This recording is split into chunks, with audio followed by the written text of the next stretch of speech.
Hello and welcome to the Business of Betting podcast.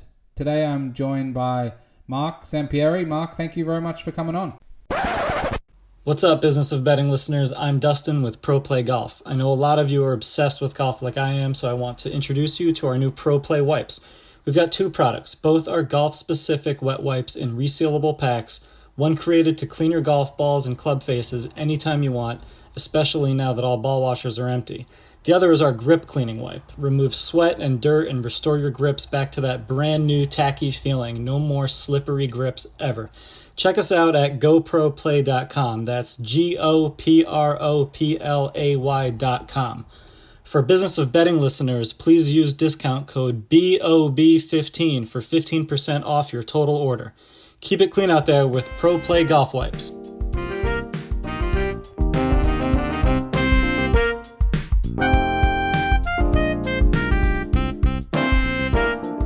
Today I'm joined by Mark Sampieri. Mark, thank you very much for coming on. Yeah, thanks, Jake.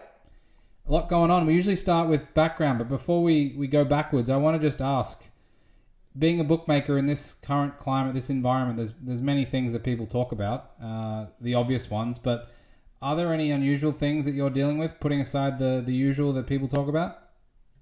No, it's all very difficult at the moment with COVID, obviously, and we've had to deal with the fact that we haven't been to the races since March. So that's something we've never had to deal with before. And as a consequence, there's been a real changing of the landscape in Victoria over the last 6 months, with a number of the bookmakers scrambling around to start to go online, which I've just done.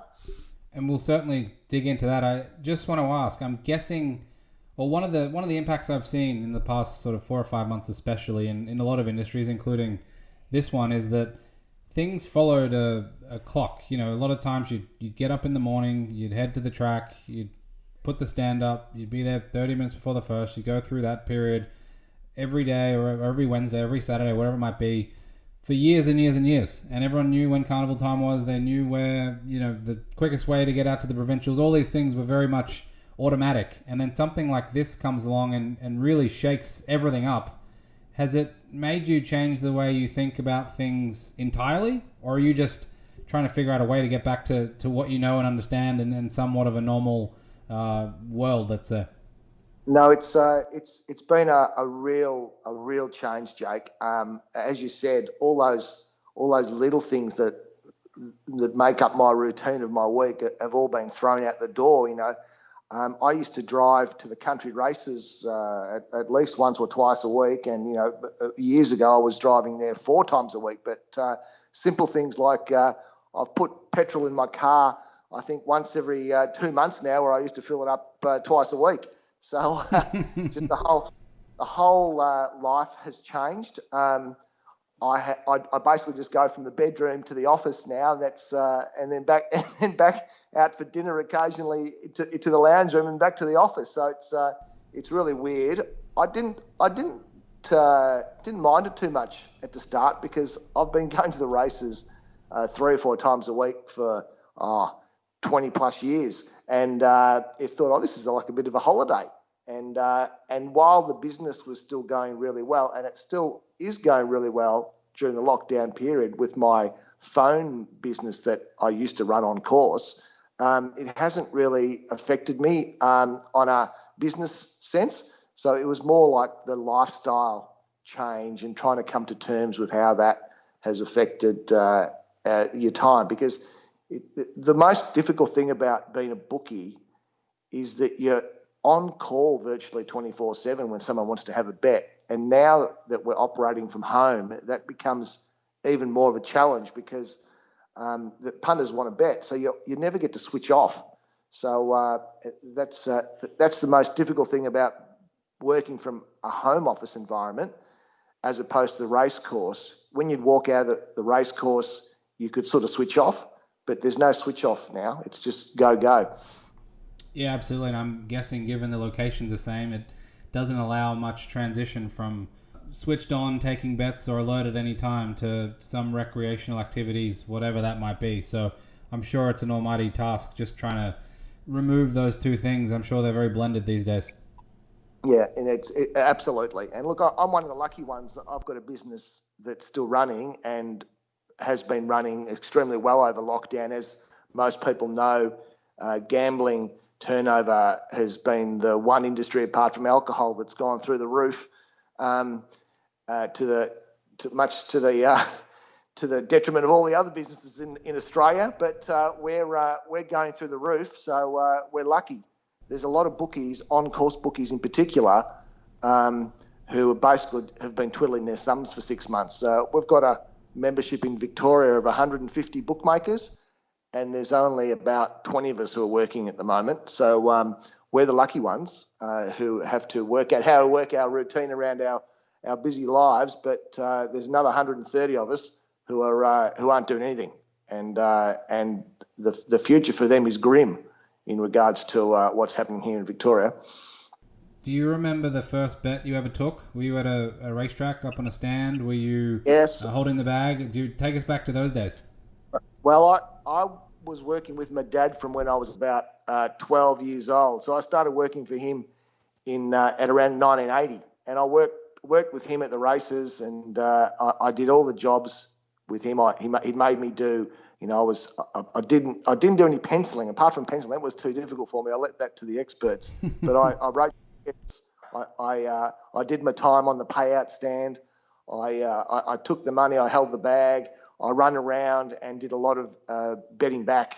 And I was a runner, as they were called in those days. So I worked for him for 20 years before getting my own license in 2001. And I remember my first race meeting. I was very excited to go to Traralgon down in the Latrobe Valley.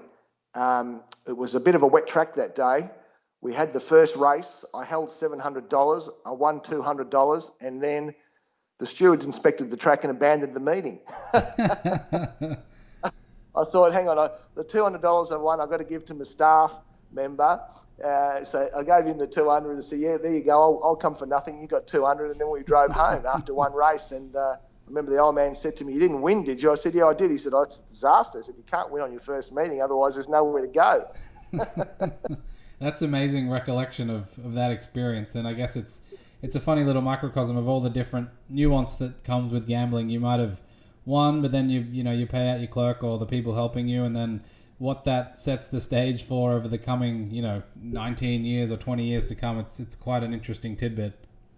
Yeah, and it's actually you've scratched a little itch there. That's the main way that bookmakers can try and survive these days, is by covering their expenses, and our expenses have always been very difficult. And with the increasing internet business now and the lessening of the OnCourse turnover, the expenses have become a much bigger part of an OnCourse business. So the operations have become smaller and smaller on course to a state now where they're very inconsequential to the industry. Tell me about through the 80s, the 90s into the 2000s. Turnover is a buzzword, is a keyword, obviously. What was your thought process behind turnover? Was it a dirty word? Was it the be-all, end-all? Was it something that evolved and changed, and in some circumstances you were happy, thrilled to increase turnover? Or tell us that mindset. My dad always told me turnover is irrelevant. He said all that matters is how much you win. You see a lot of bookies and they talk about how many tickets they've written and how much they're turned over, and they measure their business on that. We've never been like that. We've always measured on what we win, Jake. So turnover was something you didn't really have to worry about back in the 80s and 90s because it was enormous. A normal, we'd go to Moonee Valley on a Saturday, and as one of the biggest bookies there in the 80s and 90s, you wouldn't have any trouble holding over $1 million in bets for the day. And that's just the 8 races in Melbourne. It's no internet type based turnover that you get these days where you're working on a sporting event and an international race in the world. So turnover was always just sort of almost taken for granted by the bigger bookies. As things changed into the 90s, the real hit first came for the bookmakers with the opening of the casino in Melbourne. It was almost like an overnight change that the turnover dropped on course for the Melbourne bookies. From there into the 2000s, when the internet has all started up, it has just declined ever since for the OnCourse bookmakers, to the point now where it's very difficult to make ends meet in regards to on-course turnover. If you relied on cash, I can't understand why you would want to go to the races and work. It's like almost like a hobby industry. There's just no cash there. So unless you have a phone clientele like I do, there's no point really being at the races anymore. People just don't go, and it's going to be worse. How did you know that you would win? If you did all the right things that you were taught, that you watched your father do and his colleagues over the years, was there something other than just intuition and understanding that that's what was done and therefore it'll end up in the same way? Or how did your evolution of learning develop? Well, the main things that we learnt from our early days as bookmakers was you won. There was two ways you won. Number one, you had to have the information, and by looking after the customers in those days who were your biggest punters, a lot of trainers, a lot of owners, a lot of people connected with stables, we would get the best information on the horses and their chances. As simple as that. These days, that information isn't necessarily there because those people aren't betting with the OnCourse bookmakers. But in those days, every trainer and owner had his bookmaker who he bet with, and consequently, we would know a lot about the horses and their chances. The other main way that we won was very similar to the same way you win now, is you learn who your client is and you learn their betting behaviour, and then you extrapolate that behaviour to your risk management of that particular client, but basically you play the client. You know some blokes win and you know some blokes don't, so you judge that and then you go from there. So on that client betting behavior, that seems to have evolved a lot over the years, and certainly as technology has evolved. I'm guessing in 1980, when you were working with your father, you weren't able to necessarily fully understand a new person walking through the gates to place a bet with you, whereas now with technology and other things, it's more possible. With respect to that, is that something where it's shifted too far? Because plenty of people complain about getting shut off, and I'm guessing if they went down to the Flemington in the late 80s or early 90s, they probably could have got a decent bet on a 4-1 chance, and many of those people will complain today. What's your feelings and thoughts on that topic? Because I'm guessing there's still some I guess there's nuance when it comes to understanding a punter. It might be that they're very good at Terrelgan, they're very good at first starters in Bendigo, and they can get you there, but Saturday during the carnival it's a little different. So is there something we're missing when it comes to that these days, or what's your take on it? Yeah, no, absolutely. A lot of corporate bookmakers these days, as you said, just shut off clients who win. We always found that the best thing to do with the clients who win was to have them betting with you. As long as they weren't betting too large and you could manage their business, by having those clients betting with you, it's the same as having the trainers and the owners betting with you. You have information and you know which clients are smart. We had certain customers who, when they backed a runner of Colin Hayes, we knew that we needed to get off it and put some on for ourselves. We had certain customers that would throw a bit of money around, but when they bet big into a 2-year-old race, we know that we're not going to take that 2-year-old on. We go with them. So the real art of the bookmaking back then was to have as many of those winning clients betting with you.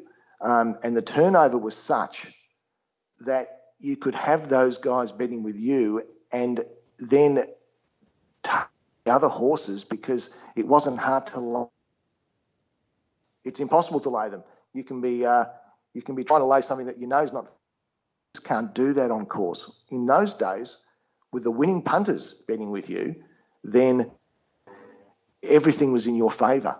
So I still don't understand why a lot more of the corporates don't take on the winning punters and learn from them. They seem to shut them off.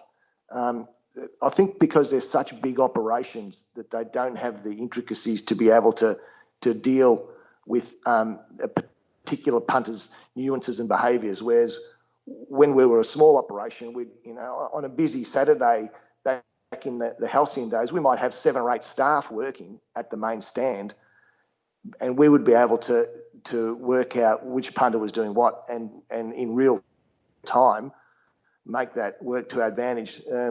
Obviously, these days it's difficult for the corporates to do that because they're too big an operation, and the OnCourse bookmakers can't do it now because a lot of those punters aren't betting with the OnCourse bookies.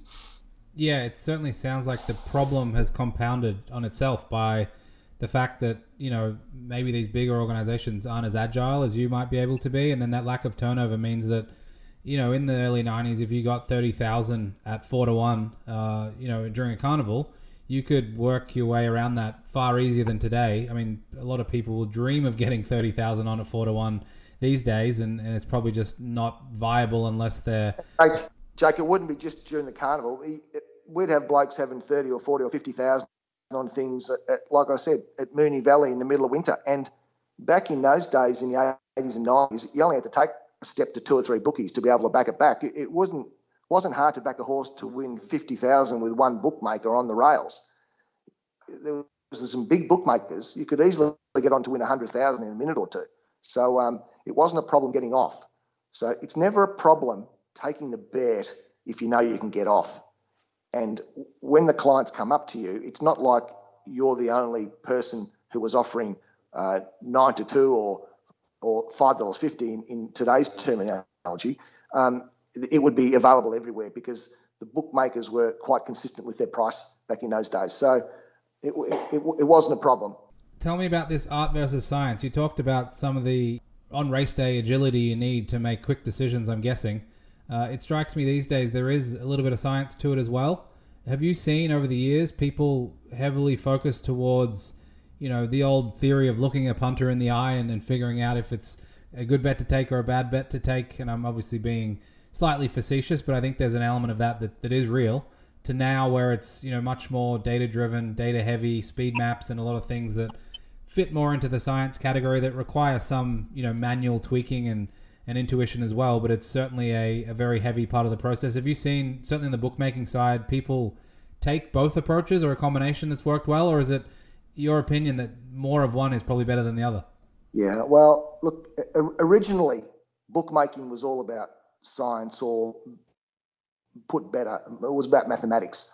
And it was the bigger, more flamboyant bookmakers of the 80s and 70s and 90s, people like Mark Reed and my father, Sid Hill, they would change the face of bookmaking by making it more about art, by taking a set against a certain horse and working out a way how they were going to maximise their winnings. So it wasn't necessarily about mathematics for those guys. I mean, they knew their maths as good as anyone, but it certainly became more of an art form and more of a management of a client type of industry. And then that changed again now with technology.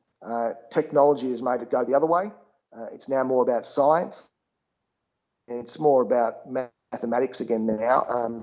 The punters are armed heavily, most probably, than the bookmakers these days in regards to their science. And so we're having to try and decipher all the arrows coming towards us from the highly sophisticated. We didn't have those sophisticated old, and we didn't need them. We had people who would come to the races and throw money at us because we were the only game in town.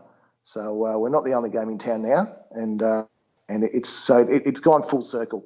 It went from maths to art and back to science now.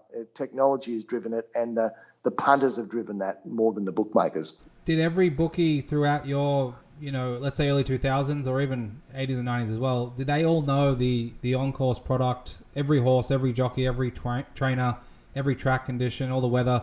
Were they all fully aware of all those data points, or were some very happy to roll up to a track, not necessarily have everything perfect, but could still get up on the stand, take bets, and work their way through the day without needing to be a specialist when it came to that? Yeah, no, I would say it was 50-50. I'd say half an idea what they were doing in regards to the horses, the form, and the information. And the other half, the bookies, just got there. They wouldn't have known one horse from another, but they just worked, figured, I'll just lay every horse in the market and try to do that at the right price and see how I go at the end of the day. So I think it's always been like that. I think it still is like that. It hasn't changed now. There's some bookies who go to the races, some of the bigger bookies now, who wouldn't know one horse from the other.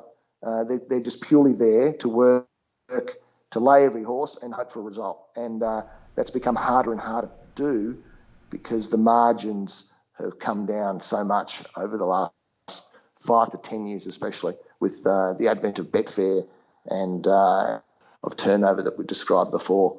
Tell me what the word competition means, because obviously the punters are out there and they're all trying to empty your bag, but there's bookies out there as well, and you mentioned Betfair, there's plenty of other mediums these days. How has the word competition evolved? Is it something that's pretty obvious and it's just against the punter, or is there other forms that you need to be aware of?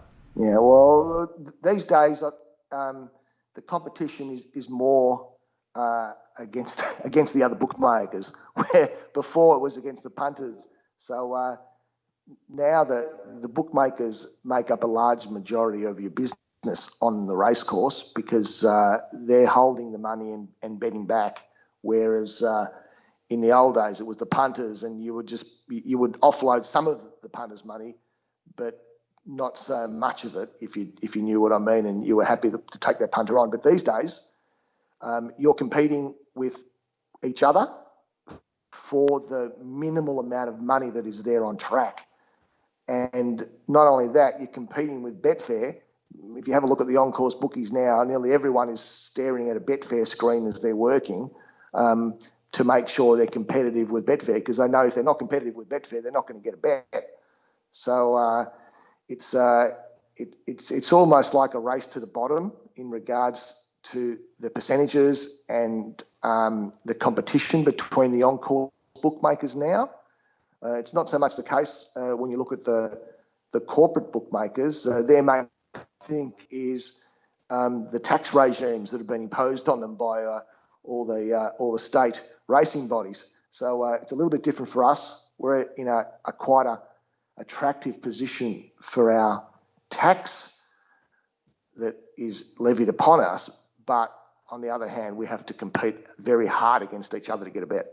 When did it first become apparent that OnCourse was going to be a competitor when it comes to Betfair, when it comes to big corporates, and how did that process go? Because it was probably, like you talked about, the halcyon days for 20, 30, 40, 50 years, and then a lot of different things from big competitors to changing in taxation structure and how Racefields legislation has been imposed and so on have really stifled things, it seems like, from a distance.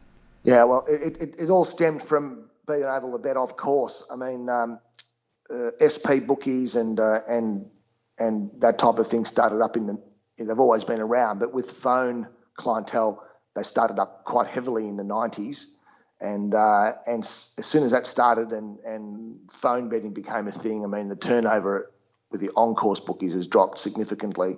And then internet in the early 2000s and onwards has stifled that OnCourse environment even more, to the point now where it really is, we're just like a little cottage industry, really, at the racecourse. So, the phones started it, and then internet's accelerated it, and there's no turning back now.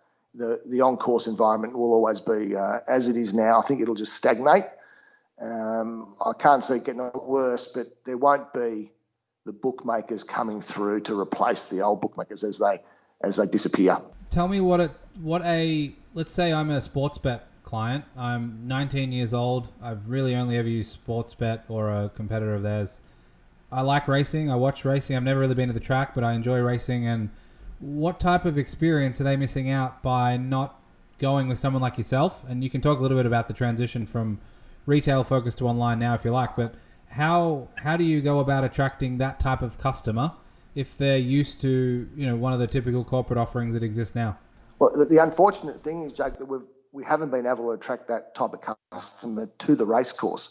So that's always been a major falling of, I suppose, not only the bookmakers, because I don't think there's anything more we can do than offer the best odds, which we do.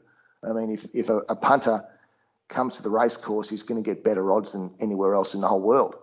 But people just don't go. So the race clubs have tried everything to get them there, but no one seems to be able to get people to go to the races for just a normal race meeting. It just doesn't happen. So there you then start to think about the people who are betting, and there's people betting plenty of money and taking odds which are far inferior to the ones that are available on course. So you think to yourself, well, why are these people doing that? It's just obviously just for convenience.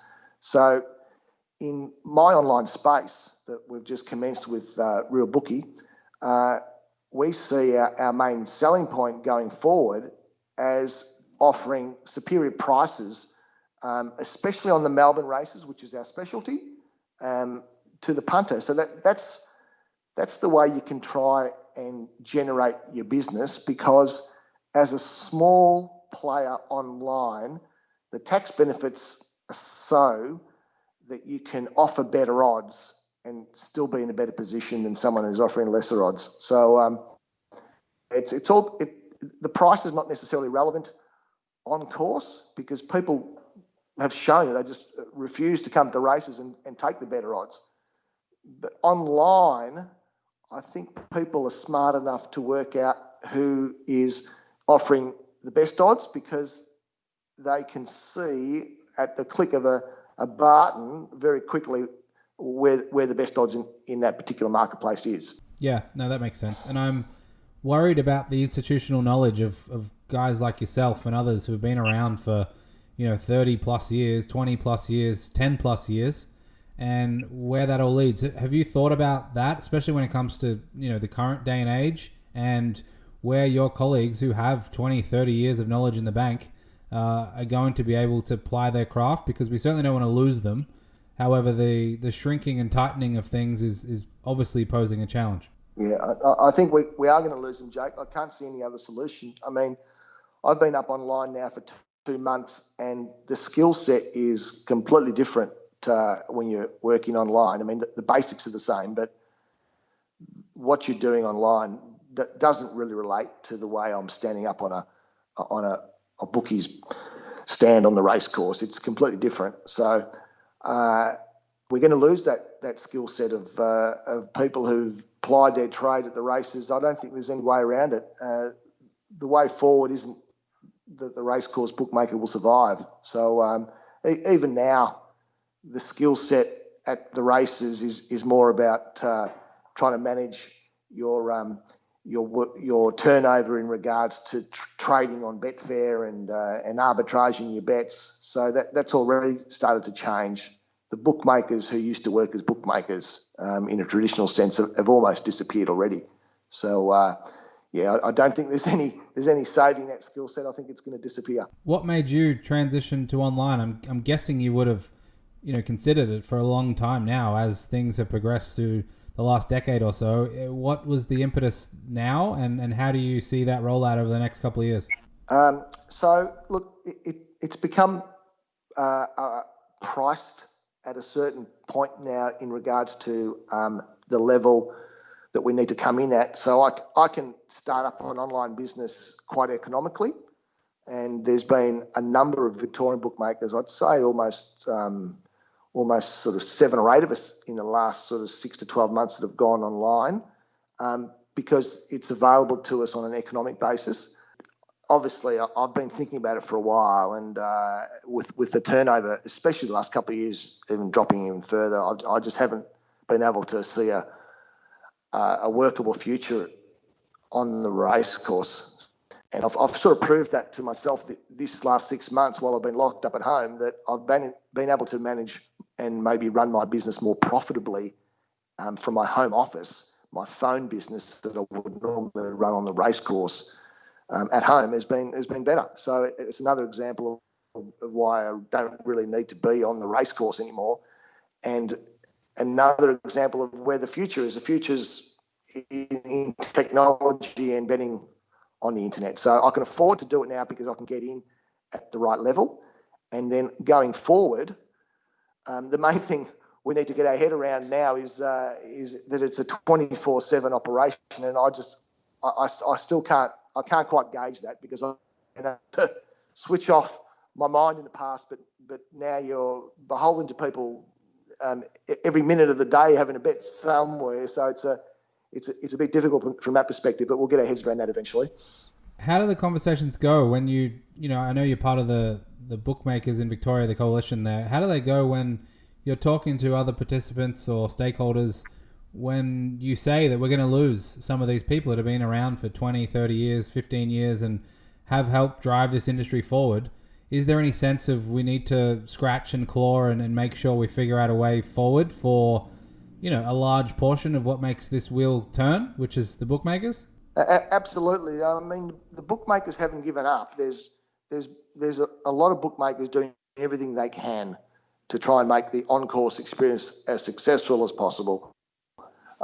We're doing everything we can to get people to come and bet with us, to come to the races.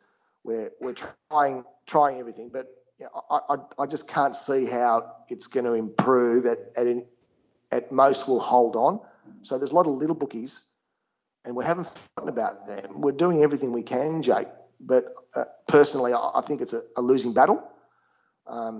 The future for OnCourse bookmaking really is just working over carnival times on lawns and that, where you're a bit of a novelty and people are happy to have their $5 and $10 each way. So we certainly haven't forgotten about trying to do everything we can, but it's just a very difficult situation when you have to deal with archaic conditions a lot of the time at the race courses, race clubs who aren't necessarily sympathetic to bookmakers anymore, because if anything, they see us more as an impost on the system as opposed to helping them. We don't really provide them any financial input anymore because we don't hold enough money, so our turnover doesn't generate fees for the race clubs like it used to. So apart from being a bit of a novelty and a bit of an attraction, like in a museum almost, the bookmakers aren't really adding too much to the race club. So, I mean, we've really only got ourselves that are pushing the barrow, and it's difficult. What about carnival time? Is there a viability there? Absolutely, but then again, it's been getting worse and worse as well. I mean, I've always run a stand that we've had running now in the nursery car park at Flemington. We've been there in the nursery for coming up to sort of 12, 13 years now since I got that license in the nursery. I don't work there. We send the staff out there, but the difference in turnover from 10 years ago to the last year or two has been enormous. People now basically will sit in their car park and all just bet on their phone. So whereas before they came to the races and sit in the car park and they'd go every race and have a bet with the bookie who was a few car parks down and offering terrible odds, but it didn't matter. They were there for the experience. But now people have been so conditioned into betting on their phone that you just don't get the people going out of their way to bet with the bookmakers. How does a successful 3, 5, 7, 10 years look like for you as you transition, and what needs to happen for you to look back in a decade and say that was an incredibly big change, but it's worked out, it's paid off, and I'm very happy that I did. Yeah, well, look, I'm already very happy with how everything started. People finding us on the internet and they're betting. So, look, I don't want to have a huge operation, but I'm not putting any limits on it. Really, I've only done it at the end of the day because I love bookmaking, and I could keep doing what I was doing at the race course in the long term and be successful at it. So if I wanted to stay in bookmaking, I had to do something. And that's, at the end of the day, that's the main reason why I've gone online, because I love what I do and I want to keep doing it. So if I can keep doing what I'm doing for another 10 or 15 years or 20 years, and it's in an online environment, then I'm happy, because I don't think I would have been able to keep doing that at the racecourse for that period of time. So, I'm just turned 50, and I've got another 20 years of working, and I just couldn't see that the racecourse was going to get me to 70 years old. So that's part of the reason why I've gone online, really, just because I want to stay in the industry, and I love it, and I see the online space really is the only space that's going to be successful going forward. So I'm interested in your thoughts on the punters side. It seems like, for the vast majority anyway, it's a good time to be alive. There's plenty more online options. You can still go to the track, hopefully, fingers crossed, here soon, and you can attend the race day experience. And it's going to be something where, if you want to have 100 each way on a Saturday at Caulfield, or 50 each way, or even bet sports, you can probably have that type of experience. Is that fair to say? Absolutely. The punters have never been better looked after.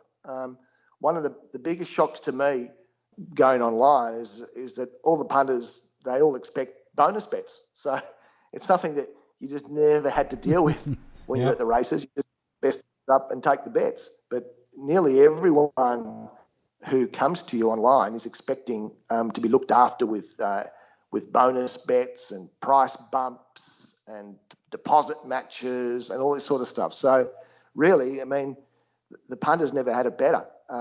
They get their money back for second or third. They win if there's a protest and their horse gets beaten.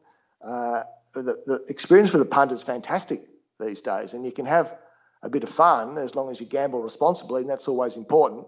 And you have the pick of the odds. I mean, people like me, with our nice tax environment that we're living in, we can afford to offer best of the best on all our metro racing, and there's some bookies out there who are offering it on every race in Australia. So when you can bet and you know you're going to get the best odds either from any tote or from any bookie, I mean, seriously, it's fantastic for punters these days, and they can bet on anything. You can bet on any sport in the world, any race in the world, at the tip of your fingers. So the punters have got it good now, and they're showing that they have, because they just keep betting, and Australian bookmakers online are the most successful almost in the world, I would suggest. Mark, can you imagine back in those Thursday night Moonee Valley meetings in the mid-2000s, me coming up to you after the first race saying, I've ran third, but I wouldn't mind my money back if that's okay? Yeah, it's absolutely foreign to me. I can't get my head around it, Jake. But these days, you struggle to attract the clients if you don't do it. So I know it's just really just a promotional cost, and it's like marketing. You're giving people an opportunity to keep on betting, and you hope that by doing that they'll stay with you and invest more money. So I get why we're doing it, but it's bizarre. It's bizarre to someone who's come from the racecourse environment to have to deal with that the whole time. Yeah, absolutely. So one final question for you, a little bit different. Myself and plenty of others, I'm sure you're the same, learn a lot from the track, whether it was from other people there, bookmakers, punters, just people hanging around when you're looking up at boards, or you're talking about a bad beat from a race a few minutes earlier in the betting ring, or whatever it might be. There's plenty of ways to gather information and learn from other people, and mentors and mentorship was pretty common. I'm guessing that's going to shift a lot. And for some, I feel sorry for someone who might be 16, 18, 21, whatever it might be. They're not going to have that same experience. So I'm trying to figure out where that mentorship, where that information, where that knowledge sharing and knowledge transfer is going to go. Do you have a sense of what that looks like in this day and age? Or have you seen any examples where there might be a positive to come from this, where we can learn from yourself, just like you learned from your father and all the other bookmakers around the country? Good question. Difficult to answer. What people miss about the track, people who used to go there, Jake, like you touched on, it was like a community. And it's something that I've really missed since I haven't been to races for the last 6 months, is it's a community. And whether it's the punters or the bookies or the people who just work behind the bar, there's a real community at the races, and that is a shrinking community. And I'm not sure if we can try and recapture that anywhere else, that mentorship that you speak about is something that was it was natural and inherent in the people who are at the races. Everyone would chat to each other, everyone would tell each other stories, and everyone would give each other information, and you gauged an idea of the whole environment that you were working in. So that can't exist if we're not at the races. It doesn't exist when I'm sitting at home staring at my risk management screen on my website. It's I ring up other bookies and chat. I do it every day because I miss the banter, and I miss talking about who's winning here and who's losing there, and so it's a very difficult question to answer, Jake. I don't know where we're going to go and where we're going to get it from. We see the racing shows and the commentators talk about those type of things, and we have all the young kids at the moment. They're all in punting chat rooms, and that's almost replaced the bloke sitting around the bar at Caulfield Racecourse who's talking to his mate. And I think so. Like everything, it's all going down a technological path, and instead of interacting with each other, we're typing messages to each other in a chat room now. So that looks like the way of the future. It's unfortunate that we're going to lose something, but where that progresses, I'm not sure.